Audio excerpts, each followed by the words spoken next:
this energy equation. So when you want to analyze this energy equation, you have to analyze like a control volume, like using the Eulerian analysis. So if I'm dealing with the compressible flow machines, I have to go with the mass flow rate. If I'm dealing with incompressible flow machines, I have to go with its discharge. Then the main component is the your absolute velocity. So your absolute velocity component, it almost remains uniform throughout your whatever the fluid. So that means that at any given point, if I take the uniform velocity, that is your V or whatever it doesn't change. Okay, that's one thing. And one more thing, this being a turbo machine, the torque produced or torque supplied becomes an important point for me. So in that case, what I try to do, I try to apply my angular momentum principles. So rate of angular momentum becomes an important concept for me.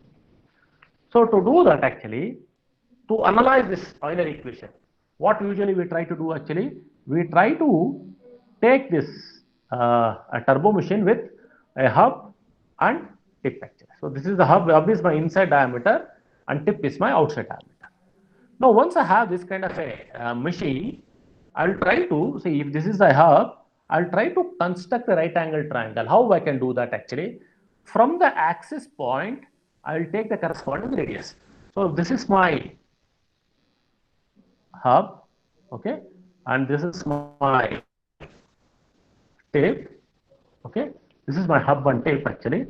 I will try to, from the center point, so if I try to measure, this is my R, okay, this is my R1, okay, and similarly, if I try to measure it, this is my, then from the center point, I will try to draw a perpendicular. That means from the center point, I will try to draw a line in such a way that this, I will draw a perpendicular triangle, right angle triangle.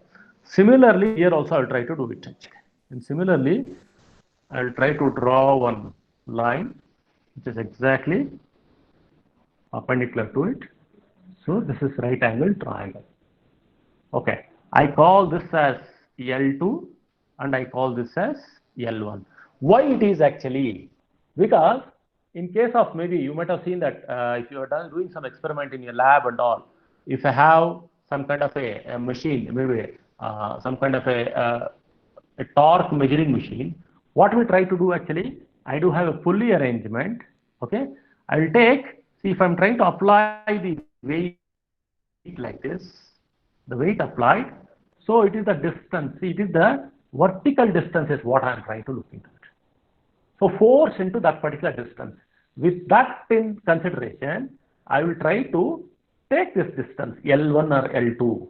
So that is the distance with which where I am trying to apply your force. Okay. So when I try to analyze this kind of stuff, I am going to put this kind of maybe a right angle triangle so that I can take the what is the particular distance L1 or L2 with respect to tip or hub. Then at a given point, say for example, at the inlet, say for example, I have a blade something like this. I have a blade like this. Okay. So I have a blade, and there, so if I try to say the tangential velocity component is like this. Suppose this is my U1, and maybe I have a flow component of velocity like this, okay, that is my V1, and I do have your relative component of velocity like this direction. So what I'm going to do, I will shift this VR1 to like this, and I will try to construct my triangle and the inlet. So I can do the same exercise at the exit, and I will be able to construct a triangle like this. This is my VR2, okay, and I can construct, so this is my U2, and so this is my V2, and I can push my VR2 over here, and I can construct a similar triangle that side, or I can come over construct like this also, doesn't matter. In whatever the side, I need to ensure that I am going to construct the inlet velocity triangle and outlet velocity triangles. So these velocity triangles are very important for us to analyze your even maybe Euler equations. Okay. Now coming back, if I take any velocity, absolute velocity, whatever it may be, it's a three-dimensional component. Okay. Now, if I take the velocity at the inlet, I do have three components of velocity. One is the tangential component of velocity, or it's also called as peripheral velocity component, which is along the direction of peripheral component of velocity, which will be acting in this direction, in whatever the direction of rotation, whatever it may be, it is acting in that particular direction or opposite direction, whatever it may be. That is the one which is going to give the torque to the turbo machine. So that is very much important for us. Now, depending upon what type of machine it is, whether it is a radial flow machine or axial flow machine, either axial component will exist or radial component will exist. Now, if it is a radial flow machine, what will happen? The axial component, that is the pink one what I showed, that is the component of velocity in axial direction is almost negligible. So then I am left with only two components. One is the tangential component and the radial component. But if I have an axial flow machine, my radial component of the machine is, radial component of the velocity is 0. I am left with only axial component and your tangential component. So at any given point, my absolute velocity can be resolved into two components depending upon whether I am dealing with a radial flow machine or axial flow machine. Now, this radial velocity component and axial component, what are those actually?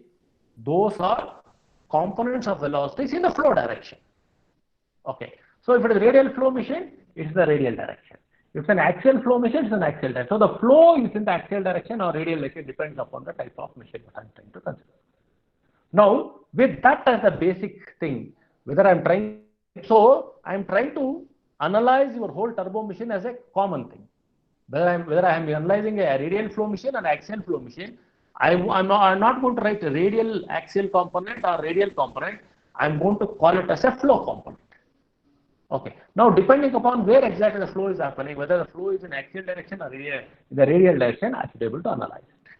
Now, let us try to write the velocity triangle. Okay. If I try to write the velocity triangle at the inlet. Okay. Inlet velocity triangle.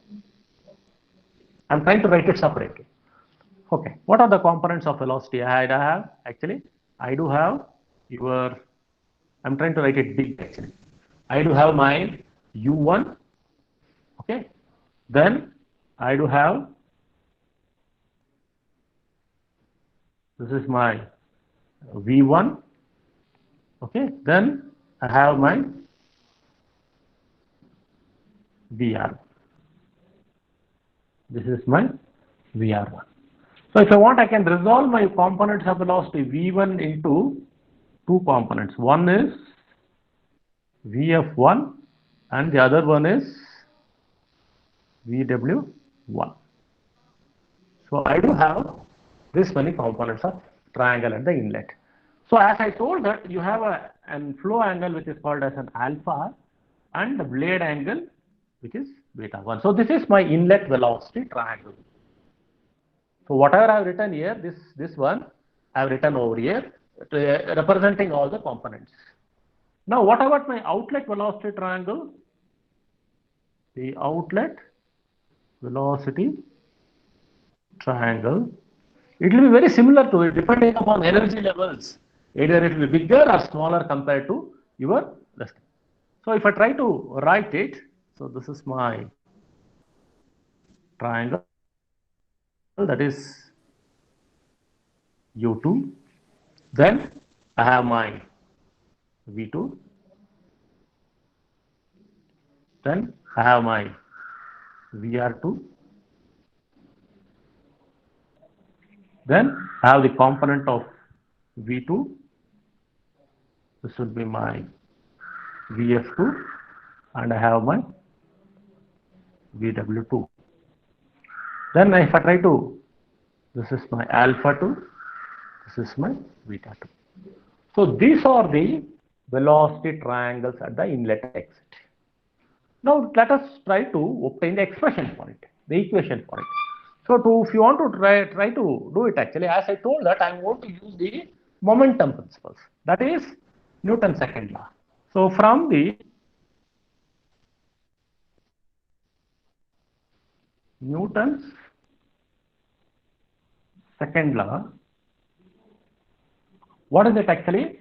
It is nothing but you have the definition force is equal to your mass into acceleration, or I can write it as your mass into dV by dt, and also I can write my m by this particle as dm. So that means I can write this as dm by, that is an incremental or small mass flow rate change. So I can write it as dm by dt into dv.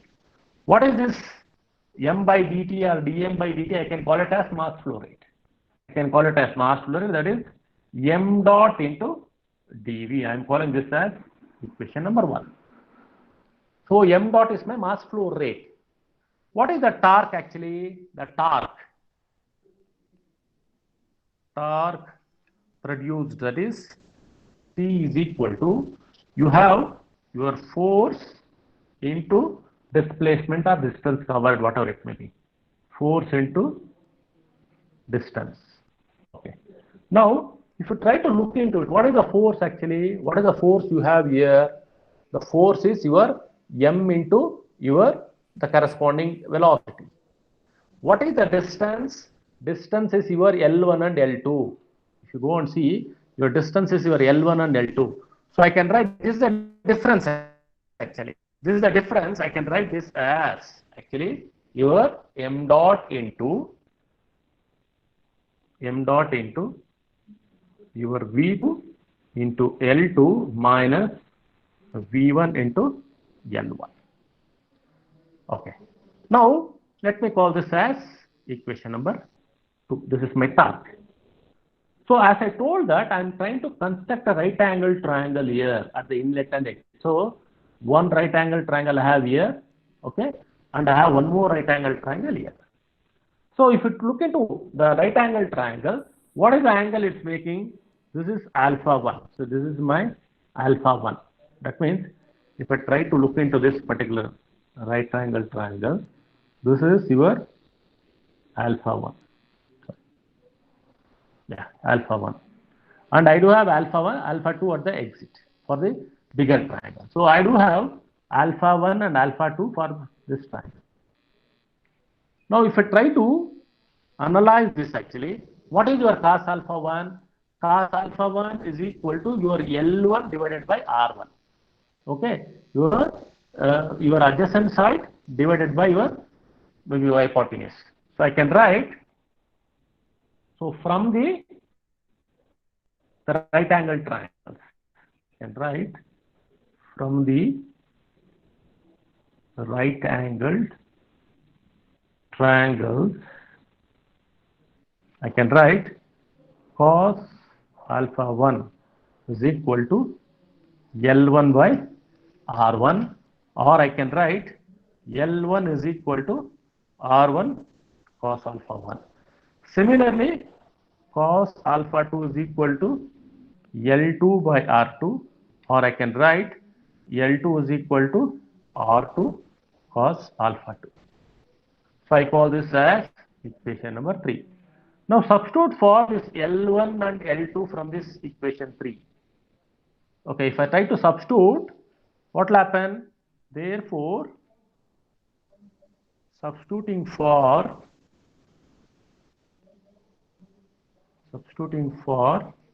L1 and L2 in equation 2.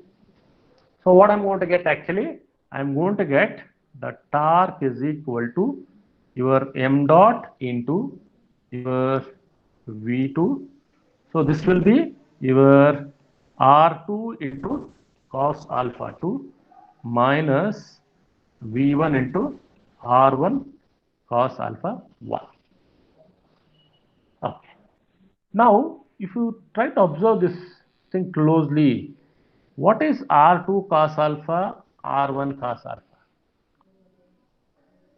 What is R2 cos alpha, R1 cos alpha? Now let us come back to your velocity triangle. I have a triangle over here. Okay, I have a triangle here. Now the inlet velocity triangle, exit velocity triangle. If you look into the inlet velocity triangle, okay, inlet velocity triangle, what is cos alpha 1? I can write it as, it is cos alpha 1 is equal to VW1 by V1. Okay, Similarly, yes, look, fine, this will be cos alpha 1 is equal to your VW1 by V1. Similarly, cos alpha 2 is equal to VW2 by V2. Or I can write, so your, what are that particular thing? You have the, what is that R2 cos alpha? See, what is that R2 cos alpha and R1 cos alpha? What is R1 and R2? What is my R1 and R2? What we have actually?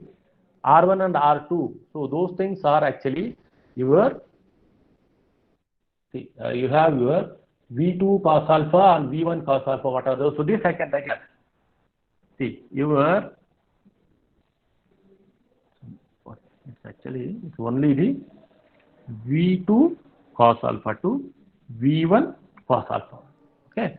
So now if you look at it, V1 cos alpha 1, I can write it as VW1, and V2 cos alpha 2, I can write it as VW2.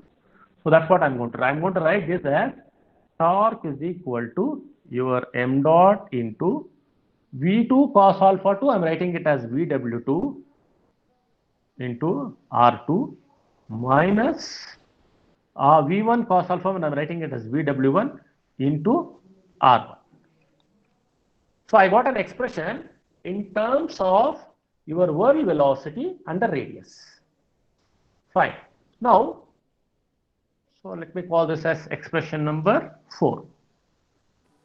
Let me call this as an expression number 4. Now, what is your U1 and U2? Or at any given point, I want to find the work done. What is your work done actually, or power produced per unit time or unit whatever it may be? It is your torque into your angular velocity. Fine. At any given point, say if it is an actual, maybe your ideal one, or I don't have any friction and all. Okay. If that is the case, at any given point, the work done per second, that is work done per second, which is also the power, which is equal to, that is W dot, I call it as W dot or P, which is equal to your T into omega. What is your omega? Your omega is nothing but your angular velocity, 2 pi n by 60. Okay. Your omega is actually is equal to 2 pi n by 60. So we have a relation between your linear velocity and your omega velocity. Your this thing is U is equal to omega into R. We have this particular formula. What I will do now, substitute for this torque over here. So W dot is equal to your m dot into VW2 into R2 minus VW1 into R1 into omega. So now I'm going to bring my omega inside. So what will happen? Your W dot is equal to your m dot into, that is VW2 into omega into R2 minus VW1 into omega into R1. Now I'm going to replace this omega into R2 and omega into R1. Okay, I can write U1 is equal to omega into R1, U2 is equal to omega into R2.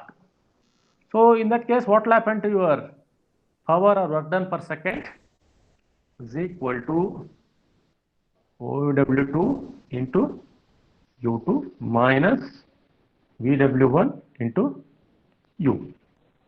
So this is your expression for work done per second, or this is also called as an Euler equation. Sometimes we go with what we call it as specific work. What is specific work? I am going to divide the whole thing by mass flow rate. Okay, so we call that as specific work. Specific, or what am I going to do actually? This is actually your W dot by m dot. Okay, that is simply we call it as W specific, which is equal to VW2 into U2 minus VW1 into U1. Okay, this is the expression for specific work. Is it possible for us to express this the same thing in terms? This is nothing but unit mass flow rate. If I want to express the same thing with respect to weight, see specific work in terms of mass flow rate. If I want to express the same thing with respect to weight, then what I need to do? It is W dot by M dot into G. So in that case, my equation will be VW2 into U2 minus VW1 into U1 whole thing divided by G. Okay, let me write. This is in terms of unit mass flow rate. Unit mass flow rate. This is in terms of unit weight. Unit. See, why this your specific work is so important? Say at any given turbo machine, for a given turbo machine, if I tell the specific work is 10 kilowatts.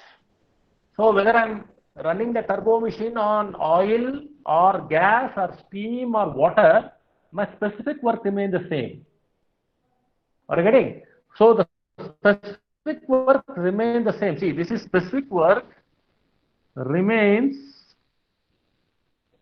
same irrespective of type of turbo machine or type of working fluid what I'm using.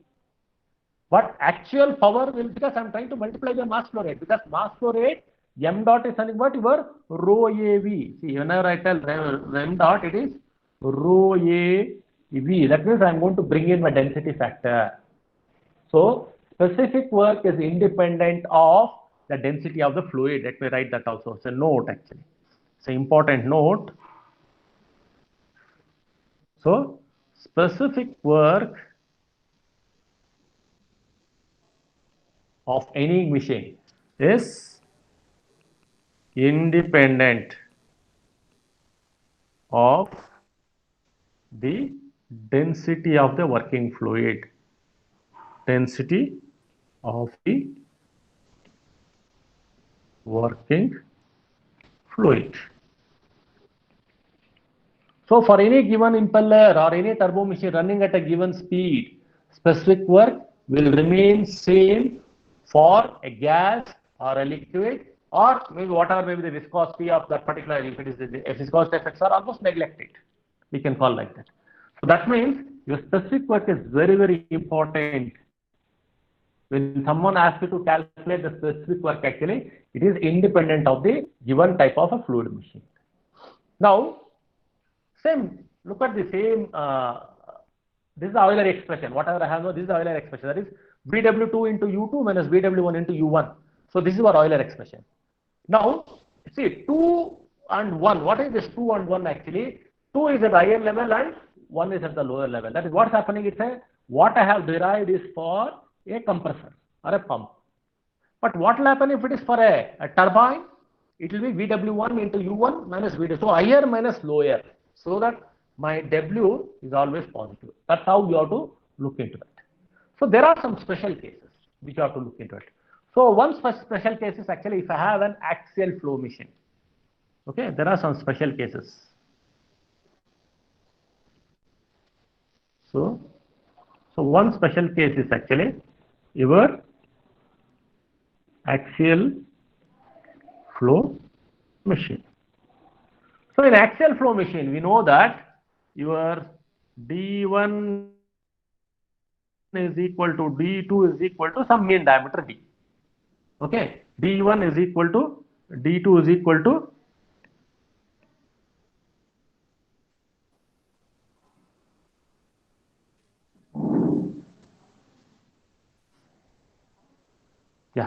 D1 is equal to D2 is equal to some D. Now, when I have this D, which is the mean diameter, when I have this diameter, which is the mean diameter, then what will happen to your U? See, U1 is also equal to U2 is equal to U. I don't have other components of velocity. If I try to write the expression for the specific one for such axial flow machine, it will be something like this.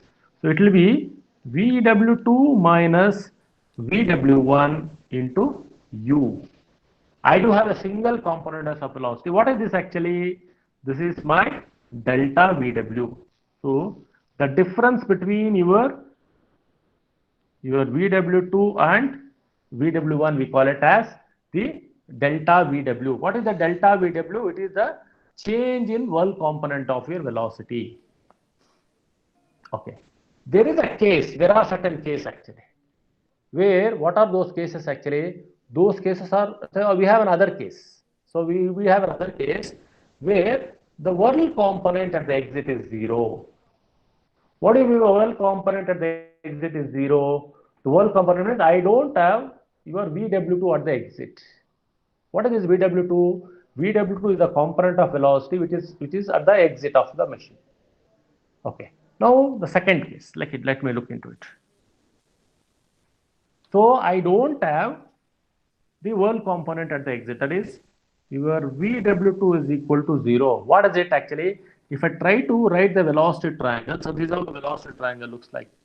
The exit velocity triangle. So this is my V2.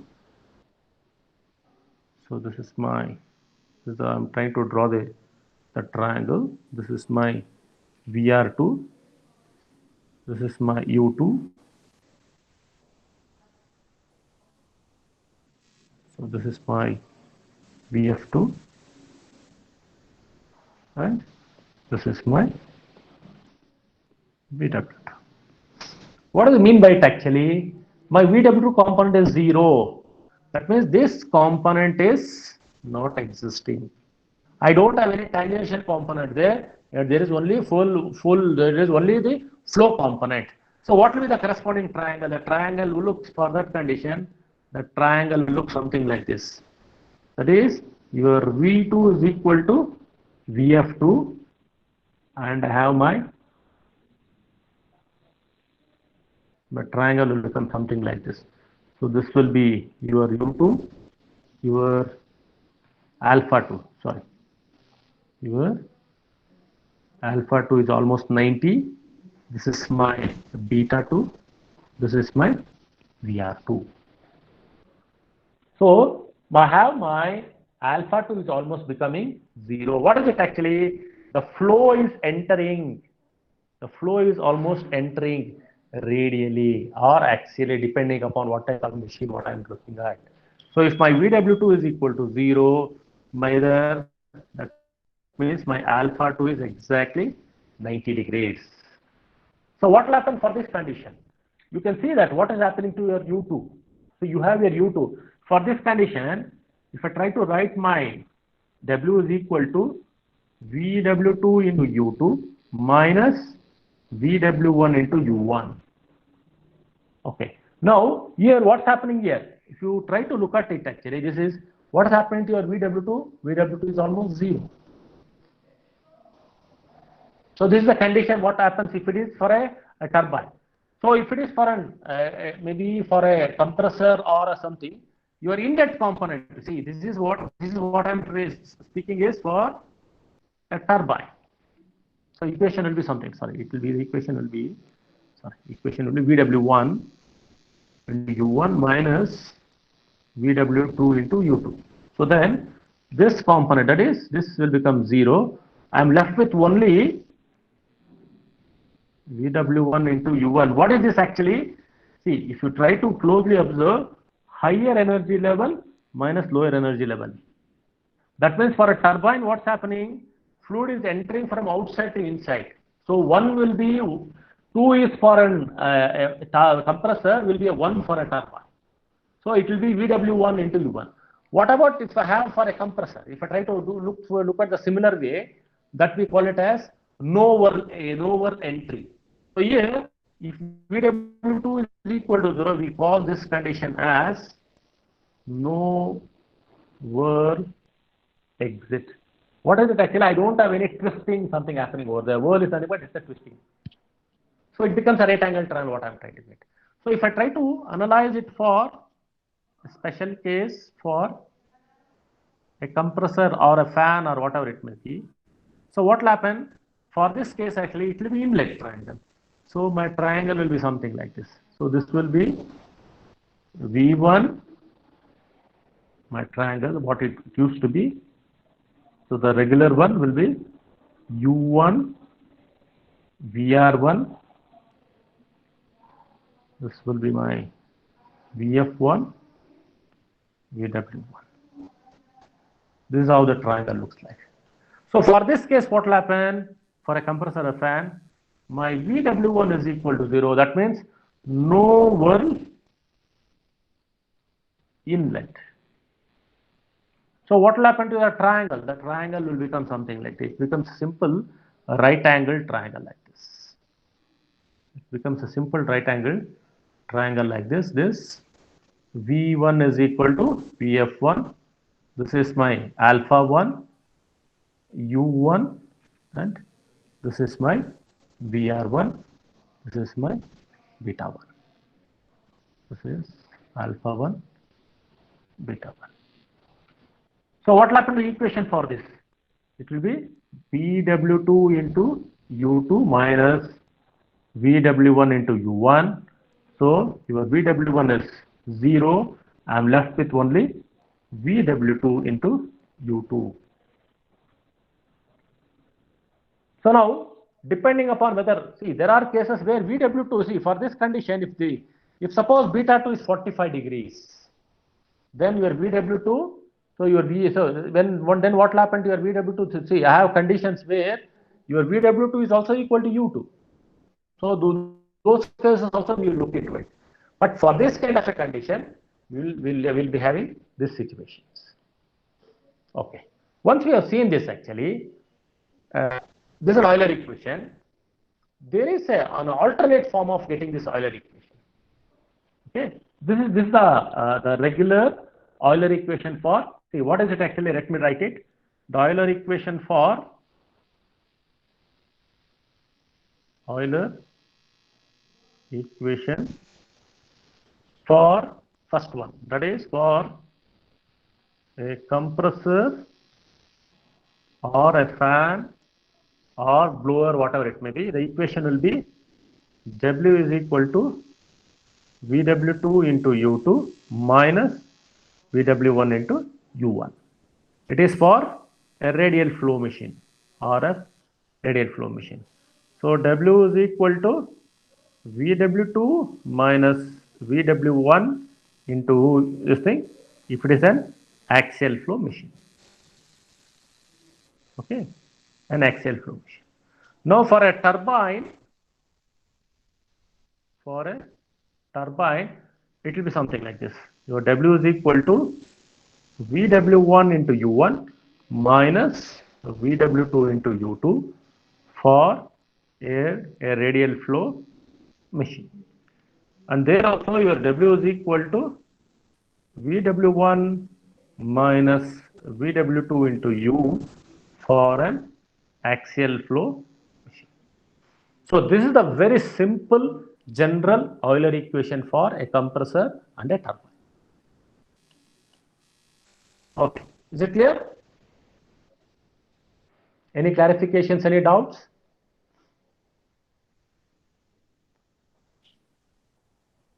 I'm going to upload the document, so you can just go through that again. Okay, fine. So we have another 5 minutes time. I will try to, the next thing is, we need to look into what is called as alternate form of this energy equation. Alternate form of the energy equation. Alternate form of Euler equation. What is it actually? That means, see here, if you try to look into it actually, you have your W, it is only in terms of whirl velocity and reference velocity. What we will try to do in case of an alternate is, we will try to express it in other components of velocity, the absolute component, your peripheral component, and your, so I don't want to express in the whirl component, I need the flow angle, your absolute velocity and your peripheral velocity. So I want to express this Euler equation in a form without the whirl component. If I want to do that, what I will take actually, I will take this velocity triangle. Okay, I will take this, the velocity triangle. This is my velocity triangle.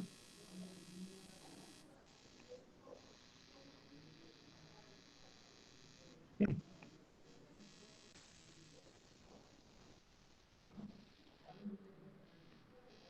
This is my V1, VR1, U1. This is my VF1. This is my VW1. Okay.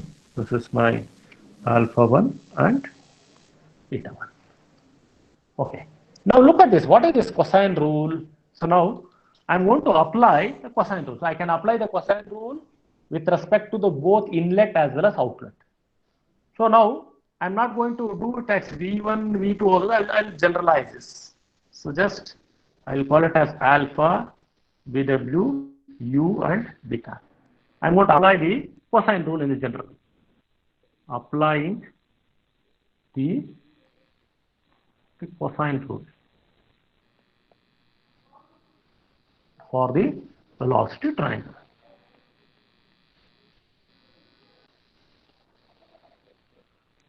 Okay. Now if I try to apply here, what is the, see, if this is my thing, what is the side which is opposite to your alpha? It is VR. So PR square is equal to your V square plus U square minus 2 into VU into cos alpha. This will be my cosine rule for this triangle, generalized triangle. So I can write the same thing. See, I can write, if it is an inlet velocity triangle, apply the same rule for inlet velocity triangle. So in that case, so for an inlet velocity triangle, inlet velocity triangle, so what will it be? The rule will be something like this. It will be VR1 square is equal to V1 square plus U1 square minus 2 into V1 into U1 into cos alpha 1 for an outlet velocity triangle. This will be VR2 square is equal to V2 square plus U2 square minus 2 into V2 into U2 into cos alpha 2. If you call this as expression number 1, let me call this as expression number 2. So now, is it possible for me to apply this particular thing and try to substitute for this VW1 and VW2? Okay. Now, if I try to write in such a way, take the difference of this actually, index VR1 square minus VR2 square, if I try to write it. Okay. Or if I want, I can write, see, in whatever way, whether I'm writing for a compressor or a turbine, doesn't matter. It will be either VR1 square minus VR2 square, or it can be VR2 square minus VR1 square, depending upon the turbine or compressor, I can do it. So now, if I do that, I will end up with a different expression. Now, if I try to write in such a way that, let me write for a compressor. So this will be VR1 square minus VR2 square. If I try to write, so my equation will be V1 square minus V2 square plus U1 square minus U2 square minus of 2V1 U1 cos alpha 1. So minus of minus, this will be plus, this will be 2 into V2 into U2 into cos alpha 2. I'm trying to write it in one go. Okay. Now, I'm going to take everything to the one side of it. So I will take this components of velocity to one side, to other side of it. What I'm going to do actually, I'm going to write VR1 square. So I'm going to take this. See, V2, that is 2 into V2. So I'm going to write V2 into U2 cos alpha 2, fine, minus V1 into U1 into cos alpha 1 is equal to, if I try to write V1 square minus V2 square to the other side of the equal, it will be V2 square minus V1 square, fine, plus U2 square minus u1 square. So this already is there. Vr1 square minus Vr2 square, whole thing divided by 2. So what is this V2 cos alpha? So if I try to write V2 cos alpha 2, V1 cos alpha 2, what is this actually? This is VW2 into U2 minus VW1 into U1. I can write it as V2 square minus V1 square plus U2 square minus U1 square plus Vr1 square minus Vr2 square, the whole thing divided by 2. Okay. So what is this? Okay. This is my W. Now I'll rewrite the equation. What it is actually, the alternate form of writing this expression is actually, it is W is equal to V2 square minus V1 square by 2 plus U2 square minus U1 square by 2 plus Vr1 square minus Vr2 square by 2. And this is called as alternate form of your Euler energy equation. What is the alternate form? I am trying to express this equation in the components of velocity. Now, before I wind up, let me look into this. What are these components of velocity? That's all we'll wind up. If you look into it, what is this actually? This is your change in your kinetic energy. What is V1 and V2? That's the change in your absolute kinetic energy. And if you look into this particular thing, it's mainly because of the centrifugal effects. Your U2 and all those things, your U and all, they almost, this is nothing but fluid movement from one radius to other radius. Okay. Then what is this actually? This is also change in due to kinetic energy, but see, this is with respect to absolute velocity. This is with respect to the relative velocity. One is with respect to absolute velocity, and the other one is with respect to centrifugal effects, and the third one is your change in kinetic energy due to relative velocity. And if you closely observe, see these particular components, of velocity, you know, this is the one which is going to give what is called as static head. I will discuss on this particular thing in the coming class. Okay. On that particular thing, we'll try to discuss in the next class.